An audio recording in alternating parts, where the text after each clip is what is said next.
آج کی سٹوری ہے ہماری لمبے بالوں والی لڑکی نہیں بلکہ چڑیل سمجھ لیں. لمبے بالوں والی لڑکی، ایک روح کی سچی ڈراؤنی کہانی. اس نے پردہ ہٹا کر کھڑکی سے باہر جھانکا. سامنے نظر آنے والے منظر کو دیکھتے ہی اسے جڑی سی لگ گئی. چاند کی ہلکی سی روشنی میں رہائشی علاقے میں موجود ایک پلاٹ پر قائم وہ چھوٹا سا قبرستان بہت عجیب لگ رہا تھا. رمیسا نے گھبرا کر کھڑکی کا پردہ چھوڑ دیا. ویسے بھی آج نوید کی نائٹ ڈیوٹی تھی. ایسے میں گھر کی تنہائی اور کچھ دیر پہلے دیکھا گیا منظر اس کی گھبراہٹ میں مزید اضافہ کر گیا. اس نے گھڑی میں ٹائم دیکھا تو ابھی صرف 12 بجے تھے. آج مالا واک کرنے اوپر نہ آئی تھی ورنہ اس کا وقت اچھا گزر جاتا. ویسے بھی جب سے سرد موسم کی اندھیری راتیں شروع ہوئی تھی مالا اوپر کم ہی آتی تھی کیونکہ اسے سردیاں کچھ خاص پسند نہیں تھی. جبکہ رمیسا تو اس سرد موسم کی دیوانی تھی. تھوڑی دیر بستر پر بیٹھ کر اس کا خوف قدرے کم ہوا. اس نے کمرے سے باہر نکل کر جھانکا تو اماں ہاجرہ اپنے کمرے میں سونے جا چکی تھی. رمیسا نے کافی میکر نکالا، لاؤنج میں رکھا ٹی وی چلایا. ٹی وی کی آواز نے گھر میں پھیلی خاموشی کو ختم کر دیا. وہ نہایت اطمینان کے ساتھ کافی بنا کر ٹی وی کے سامنے آ بیٹھی جہاں کوئی ٹاک شو چل رہا تھا. ٹی وی دیکھتے دیکھتے اسے ٹائم کا پتہ نہیں چلا اور وہیں صوفے پر سو گئی. رمیسا کی 6 ماہ قبل شادی ہوئی تھی اور وہ رخصت ہو کر نوید عالم کے ساتھ اس فلیٹ میں رہ رہی تھی کیونکہ اس کی ساس اپنے بڑے بیٹے کے پاس لندن رہتی تھی جبکہ نوید محکمہ گورنمنٹ کا ایک اعلیٰ سرکاری افسر تھا جس کے باعث وہ اپنی نوکری چھوڑ کر لندن جانے پر آمادہ نہ تھا. یہی سبب تھا جو وہ اپنا آبائی گھر کرائے پر دے کر خود یہاں شہر کے ایک مہنگے علاقے کے لگژری فلیٹ میں رہائش پذیر تھے جہاں رمیسا کو اور تو کوئی مسئلہ نہ تھا سوائے اس خالی پلاٹ کے جو اس کے بیڈ روم کی کھڑکی کے عین سامنے. اس پلاٹ کے چاروں طرف باؤنڈری وال کے علاوہ ایک بڑا سا گیٹ بھی تھا. اس پلاٹ کے اندر چھوٹی چھوٹی قبریں تھیں. اماں ہاجرہ نے بتایا تھا کہ یہ ہندوؤں کا قدیمی قبرستان ہے. چونکہ یہ علاقہ پہلے آباد نہ تھا لہٰذا قبرستان بنا دیا گیا مگر وقت اور ضرورت کے ساتھ بڑھتی ہوئی آبادی کی وجہ سے قبرستان کے آس پاس کئی منزل بلڈنگیں بن گئی. مگر اس پلاٹ پر موجود وہ قبرستان آج بھی اپنی جگہ موجود تھا. یہ قبرستان کم سے کم رمیسا کو ضرور پریشان کر رہا تھا جبکہ اماں ہاجرہ اور نوید کو اس سے کوئی مسئلہ نہ تھا اور نہ ہی کبھی کسی اور بلڈنگ والے نے شکایت کی تھی. اس لیے رمیسا بھی خاموش تھی کیونکہ اسے لگتا تھا کہ شاید یہ اس کی پریشانی اپنی خود ساختہ ہے ورنہ دوسرے لوگوں کو کوئی پرابلم نہ تھی کہ رہائشی علاقے میں یہ قبرستان ہے. شکر ہے تم آ گئی ورنہ میں تو چھت پر اکیلے واک کر کے بور ہو چکی تھی. سیڑھیوں سے اوپر آنے والا سایہ مالا کا تھا. رمیسا اسے دیکھتے ہی کھل گئی تھی. رمیسا نے دیکھا اس کی سفید رنگت میں قدرے پیلاہٹ پھیلی ہوئی تھی. وہ اپنے چہرے سے بیمار اور تھکی لگ رہی تھی. رمیسا نے پوچھا طبیعت کیسی ہے تمہاری؟ بہتر ہے. مالا کا جواب ہمیشہ اتنا ہی مختصر ہوتا تھا. پھر بھی اس کا ساتھ رمیسا کو کافی اچھا لگتا. وہ کافی کم گو سی لڑکی جو شاید فرسٹ فلور کے کسی اپارٹمنٹ کی رہائشی تھی. یہاں شفٹ ہونے کے بعد پہلے دن رمیسا اوپر واک کرنے آئی تو وہاں مالا پہلے ہی موجود تھی. دبلی پتلی سی یہ لڑکی رمیسا کو دوستی کے لیے اچھی لگی مگر ان دونوں کی دوستی صرف چھت تک ہی محدود تھی. نہ کبھی مالا نے اسے اپنے گھر آنے کی دعوت دی اور نہ رمیسا نے اسے اپنے ساتھ نیچے لے گئی. وجہ شاید ٹائم تھا جو اوپر واک کے دوران اتنا زیادہ ہو جاتا کہ رمیسا کو اپنے گھر لے جانا اچھا نہ لگا. مونگ پھلی کھاؤ گے؟ واک کے دوران رمیسا اپنا ہاتھ میں پکڑا گرم مونگ پھلی کا لفافہ اس کی جانب بڑھایا. سوری میں مونگ پھلی نہیں کھاتی. عجیب لڑکی ہو تم یار، کچھ بھی نہیں کھاتی، نہ مونگ پھلی، نہ ریوڑی، نہ ہی کوئی ڈرائی فروٹ، یہاں تک کہ بنے ہوئے چنے بھی نہیں کھاتی. رمیسا جب بھی اسے کوئی چیز کھانے کو دیتی تو وہ ہمیشہ انکار کر دیا کرتی. رمیسا کو احساس ہوا کہ مالا شاید ہندو ہے اس لیے کسی مسلمان کے ہاتھ کا کچھ نہیں کھاتی. اس نے اتنے ماہ میں آج تک مالا سے کبھی اس کے مذہب کے متعلق نہ پوچھا کیونکہ اسے اچھا نہ لگا. حالانکہ کئی بار اس کا دل چاہا کہ وہ اس سے قبرستان کے بارے میں پوچھے جو اس کے گھر کے قریب ہی تھا. پھر یہ سوچ کر کہ کہیں اسے کوئی بات بری نہ لگ جائے وہ خاموش ہو جاتی۔ اچانک کالے رنگ کا بڑا سا ویلا ان کے سامنے آ کر کھڑا ہوا، جو اپنی گہری نیلی آنکھوں سے ان کی جانب ایسے گھور رہا تھا کہ وہ دونوں خوف زدہ ہو گئی، جبکہ مالا تو ویسے بھی بلیوں سے ڈرتی تھی، جس کا عملی مظاہرہ کئی بار رمیسا دیکھ چکی تھی۔ یہ کہاں سے آ گیا؟ وہ ٹوٹا پھوٹا سا جملہ ادا کرتی رمیسا کے پیچھے اس طرح چھپ گئی۔ رمیسا نے چپل اتار کر بلے کی جانب پھینکی، وہ فوراً پیچھے کی طرف بھاگ گیا۔ اس کے بھاگتے ہی مالا نے سیڑھیوں کی جانب دوڑ لگا دی۔ رمیسا نے پیچھے جا کر اسے روکنے کی کوشش کی، مگر وہ سیڑھیاں اترتے ہی ایسے غائب ہوئی کہ رمیسا کو اندھیرے میں نظر نہ آئی۔ مالا کا اس طرح خوفزدہ ہو کر بھاگنے میں وہ دل ہی دل میں ہنستی اور نیچے اتر گئی۔ جاننے کیوں آج رمیسا کا دل چاہا وہ مالا سے اس کی ذاتی زندگی کے متعلق کوئی سوال کرے۔ شاید لاشعوری طور پر اس کے اندر یہ خواہش جاگ رہی تھی کہ وہ جانے مالا کون ہے۔ 4 ماہ سے ان کی ملاقات تقریباً روز ہی چھت پر اس طرح ہوتی، مگر وہ یہ نہ جانتی کہ مالا اس بلڈنگ کے کون سے فلور پر رہتی ہے، وہ کیا کرتی ہے، شادی شدہ ہے یا نہیں۔ یہ سوچ کر اس نے آج اپنی گفتگو کا انداز مالا کی ذاتی زندگی کے ارادہ کرتے ہوئے پہلا سوال پوچھا، تمہارے گھر میں اور کون کون ہے؟ مطلب چلتے چلتے رک کر مالا نے حیرت سے اس کی طرف رمیسا کو دیکھا کہ وہ بھی تھوڑا سا گڑبڑا گئی۔ مطلب ہے کہ تم اکیلی رہتی ہو، تم شادی شدہ ہو یا نہیں؟ اس کے سارے جملے کا ایک لفظ میں جواب دے کر وہ اس طرح آگے بڑھی کہ اس سے مزید کچھ پوچھنے کی خواہش رمیسا کے اندر ہی دم توڑ گئی۔ وہ بولی، میں فرسٹ فلور کے فلیٹ نمبر 103 میں رہتی ہوں۔ رمیسا کے خاموش ہوتے ہی شاید مالا کو اپنی غلطی کا احساس ہو گیا، اس لیے وہ پلٹ کر اس کی جانب آتے ہوئے آہستہ سے بولی۔ اسی ٹائم آسمان پر زور سے بجلی چمکتی، ساتھ ہی بادل کے گڑگڑانے کی آواز جیسے ہی مالا نے سنی وہ بچوں کی طرح گھبرا گئی۔ رمیسا نے دیکھا، خوف سے اس کی رنگت زرد پڑ گئی۔ وہ بولی، مجھے بارش بالکل اچھی نہیں لگتی، بہت ڈر لگتا ہے۔ بارش میں بھیگنے سے ایسا محسوس ہوتا ہے جیسے میرا سارا جسم جل رہا ہو۔ پانی کی بوندیں مجھے آگ کی طرح محسوس ہوتی ہیں۔ آپ کو پتہ ہے آگ میں جلنا کتنا خوفناک ہوتا ہے؟ اس کا تصور ہی میرے سارے جسم میں کپکپی طاری کر دیتا ہے۔ آج پہلی بار رمیسا نے اس کو اتنا بولتے سنا تھا، مگر وہ کیا کہی رہی تھی رمیسا بالکل بھی سمجھ نہیں پا رہی تھی۔ اس کی زبان سے نکلنے والے بے ربط جملے، کبھی کبھی تو رمیسا کو ایسا محسوس ہوتا جیسے وہ پاگل ہے۔ جیتے جی خود کو آگ میں جلتے دیکھنا، خوبصورت جسم کا آگ کے شعلوں کی نظر ہو جانا، کبھی دیکھا ہے آپ نے؟ اسی پل بادل ایک بار پھر سے گرجے۔ مالا اس کا جواب سنے بغیر سیڑھیوں کی جانب بھاگی، جبکہ پیچھے کھڑی رمیسا میں اتنی ہمت نہ ہوئی کہ وہ آواز دے کر مالا کو روک سکے۔ 1 ہفتے سے زیادہ ہو گیا تھا مالا چھت پر نہ آئی تھی۔ ویسے بھی پچھلے ہفتے سے بارشیں ہو رہی تھی، چونکہ وہ اور بہت ساری چیزوں کی طرح بارش سے بھی ڈرتی تھی، اس لیے وہ اوپر نہ آئی تھی۔ مگر اب 2 دن سے بارش بالکل ختم ہو گئی تھی، پھر بھی وہ اوپر نہ آئی۔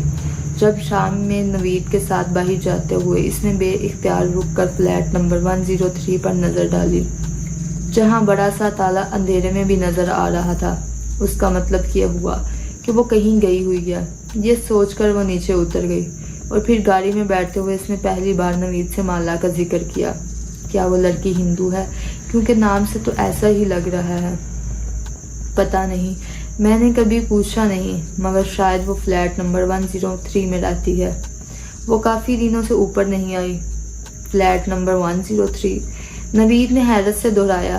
تمہیں شاید غلط فہمی ہوئی ہے، کیونکہ وہاں تو کوئی بھی نہیں رہتا۔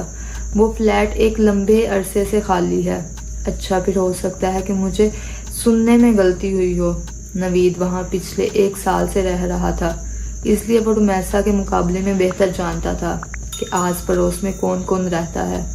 اور پھر گھر واپس آتے ہی وہ اماں حاجرہ سے مالا کے متعلق پوچھ بیٹھی۔ پتہ نہیں بیٹا، میں تو گھر سے صرف سودا لینے کے لیے باہر جاتی ہوں، اور آس پڑوس میں کسی سے ایسی دوستی بھی نہیں جو میں کسی کے بارے میں جان سکوں۔ ان کا جواب بالکل درست تھا، وہ تو سارا دن گھر میں ہی رہتی تھی۔ رمیسا کی سمجھ میں نہ آیا کہ وہ مالا کے متعلق کس سے پوچھے۔ پھر سوچا ہو سکتا ہے کہ 1-2 دن تک وہ خود ہی اوپر آ جائے، مگر ایسا بھی نہ ہوا۔ یہ سوچ کر وہ ایک دن اماں ہاجرہ کو لیے نیچے فرسٹ فلور پر گئی، جہاں آمنے سامنے کئی فلیٹ بنے ہوئے تھے۔ یہاں ہر فلور پر 10 فلیٹ تھے۔ فرسٹ فلور کے 103 فلیٹ کے علاوہ تقریباً سب ہی لوگ آباد تھے۔ اس کی سمجھ میں نہ آیا کہ وہ کس کا دروازہ بجا کر مالا کے متعلق سوال کرے۔ کچھ دیر وہ کھڑی سوچتی رہی، پھر نیچے اتر کر مین گیٹ کی جانب آگے، جہاں موجود سیکورٹی گارڈ اچھی طرح پہچانتا تھا۔ جیسے ہی رمیسا اس کے ساتھ جا کھڑی ہوئی، وہ جلدی سے اٹھا اور بولا، السلام علیکم باجی، خیریت ہے؟ وہ بولی، دراصل مجھے ایک لڑکی کے بارے میں جاننا ہے۔ لڑکی کے بارے میں؟ عبدل نے حیرت سے اسے پہلے دیکھا اور پھر اماں ہاجرہ کو۔ ہاں عبدل بھائی، فرسٹ فلور پر ایک دبلی پتلی سی لڑکی رہتی ہے جو روزانہ چھت پر میرے ساتھ واک کرنے بھی آتی ہے، مگر وہ کافی دنوں سے نہیں آ رہی۔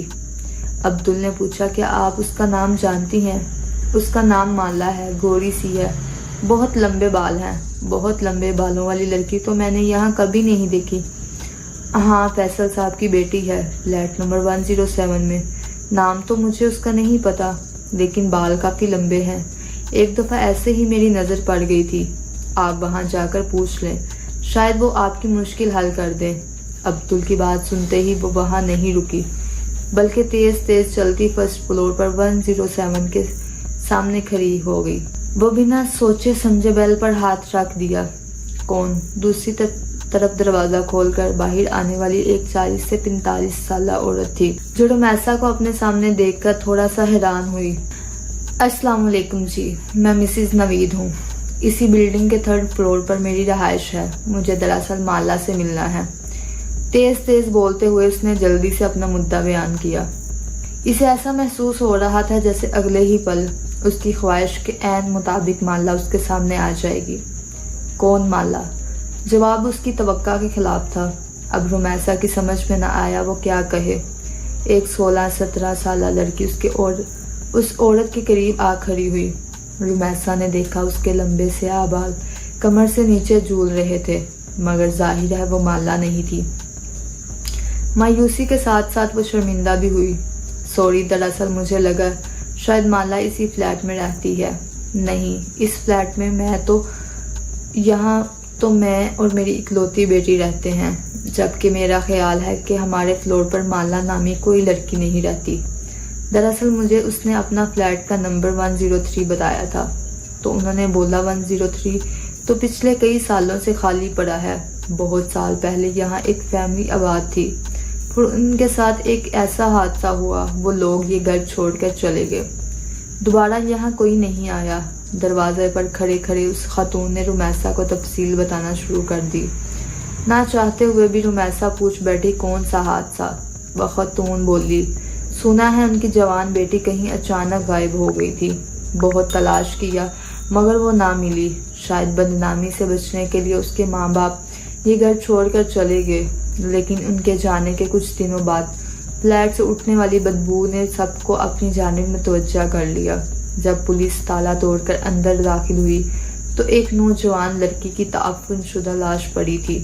اس کی بدبو نے پورے محلے کو اپنی لپیٹ میں لیا ہوا تھا۔ بولتے بولتے وہ خاتون ایک پل کے لیے خاموش ہو گئی۔ رمیسا نے پلٹ کر فلیٹ نمبر 103 کے دروازے پر نظر ڈالی، مگر لڑکی تو غائب ہوئی تھی۔ پھر لاش گھر سے کیسے ملی؟ رمیسا نے حیرت سے سوال کیا۔ یہی بات تو آج تک کسی کی سمجھ میں نہیں آئی کہ آخر وہ مرد عورت کون تھے۔ کیا واقعی وہ اس لڑکی کے ماں باپ تھے جو اپنی بیٹی کی لاش کو اس طرح فلیٹ میں چھوڑ کر بھاگ گئے؟ پولیس کا خیال تھا شاید وہ لڑکی واپس آ گئی تھی، جیسے اس کے ماں باپ نے غیرت کے نام پر قتل کر دیا اور لاش کو گھر میں چھوڑ کر بھاگ گئے۔ اف، اس قدر صفاقی! رمیسا نے خوف سے جرجری لی۔ ہاں، یہی وجہ ہے کہ یہ فلیٹ دوبارہ آباد نہیں ہوا۔ قاتل اسے ویران کر کے نکل گئے اور پھر چاہنے کے باوجود کوئی اسے آباد نہ کر سکا، اور ایک ڈر اور خوف اس فلیٹ کے حوالے سے ایسا لوگوں میں اجاگر ہوا کہ شاید ابھی تک دور نہیں ہوا۔ ارے میں یہاں کھڑے کھڑے ہی سب باتیں کر رہی ہوں۔ آپ اندر آئیں، شاید اس عورت کو احساس ہو گیا تھا کہ پچھلے آدھے گھنٹے سے وہ رمیسا کے ساتھ دروازے پر ہی کھڑی تھی۔ نہیں شکریہ، اب میں جاؤں گی، میرے میاں کے گھر آنے کا وقت ہو گیا ہے۔ معذرت کرتی ہوں۔ رمیسا اوپر آ گئی اور پھر کئی دن لگ گئے رمیسا کو وہ کہانی بلانے میں جس کے مطابق فلیٹ سے جوان لڑکی کی بدبو والی لاش ملی تھی، اور شاید اس طرح مارنے میں سگے باپ کا بھی ہاتھ تھا۔ دنیا اتنی ظالم ہوتی ہے، یہ بات اسے چند گھنٹے پہلے ہی پتہ چلی، جسے وہ آنے والے کئی دنوں تک سوچ کر بے حال ہوتی رہی۔ رمیسا فلیٹ نمبر 103 کا حادثہ چند ہی دنوں میں بالکل فراموش کر بیٹھی، مگر مالا کی تلاش اس کے وجود کے اندر کہیں انتظار کر رہی تھی کہ شاید کبھی زندگی میں اسے مالا دوبارہ ملے۔ یہی وجہ تھی کہ وہ بلڈنگ میں آنے جانے والی ہر لڑکی کو غور سے دیکھتی۔ کبھی جو کسی ڈپارٹمنٹل اسٹور میں جانا ہوتا تو اس کی متلاشی نگاہیں مالا کو کھوجتی رہتی۔ سڑک سے گزرنے والی ہر لڑکی میں وہ مالا کو تلاشتی، مگر مالا نہ جانے کہاں گم ہو گئی تھی، جو ہر بار رمیسا کی تلاش کو ناکامی کا منہ دیکھنا پڑتا تھا۔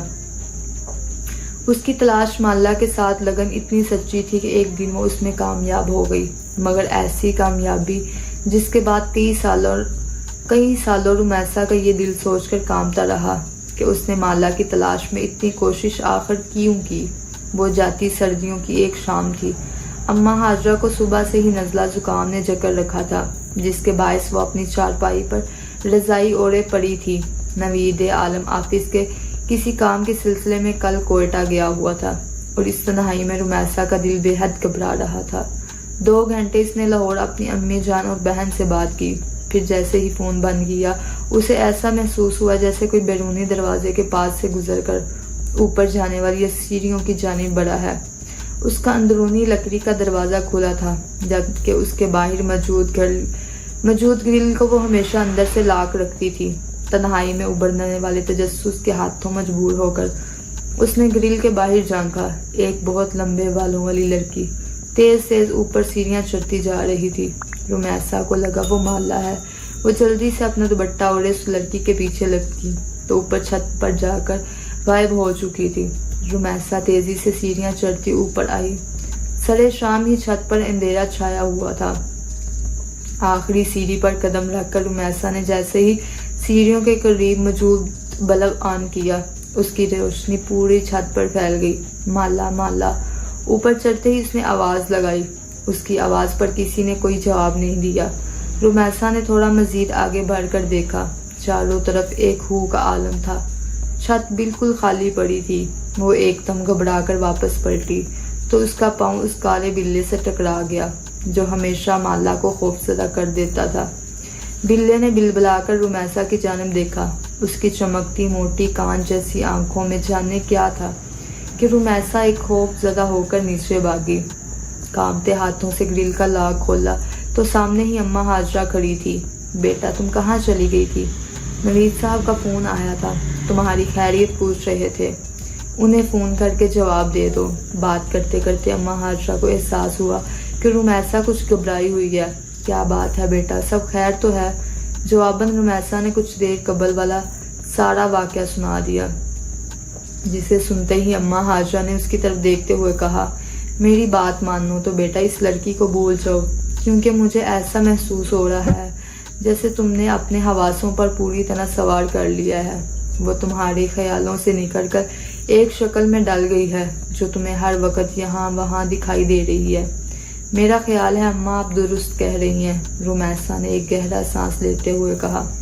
مجھے شاید وہم ہوا تھا کہ کوئی اوپر گیا ہے، بلا وجہ ہی اوپر بھاگی، شاید دماغ خراب ہو گیا ہے۔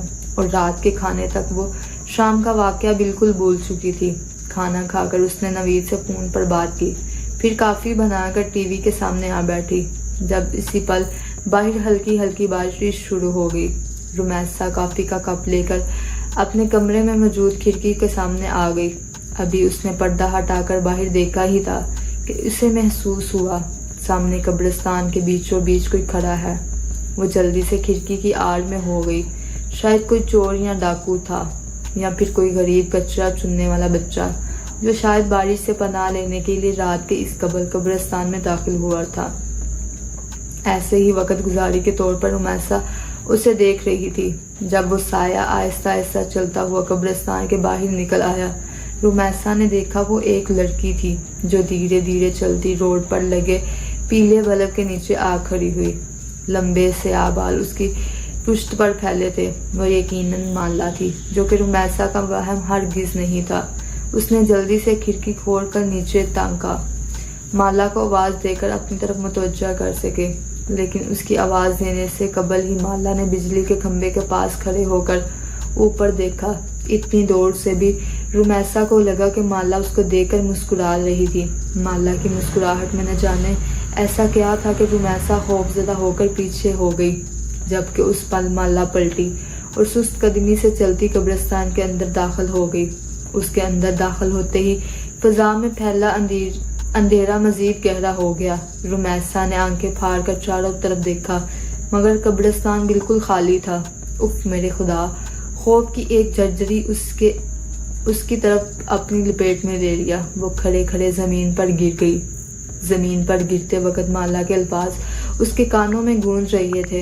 بارش کی بوندیں میری جسم پر آگ کی طرح برستی ہیں۔ تم نے کبھی کسی کو جلتے ہوئے دیکھا ہے؟ جلنے کی تکلیف اور اس کے ساتھ رمیسا بے ہوش ہو گئی۔ جب اسے ہوش آیا تو اس کی امی اور نوید عالم دونوں ہسپتال میں اس کے پاس تھے۔ بقول نوید کے رمیسا ایک ہفتے بعد ہوش میں آئی تھی۔